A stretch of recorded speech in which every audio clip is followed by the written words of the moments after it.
bit of chocolate? Yeah, of course. Thank you.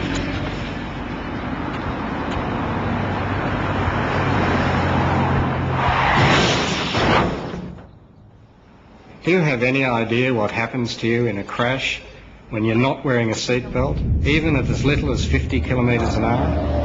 As the car decelerates, you leave your seat and smash into the windscreen. Shockwaves ripple through the brain, instantly damaging cells. Your body is like a pinball bouncing off the dash, roof and seats.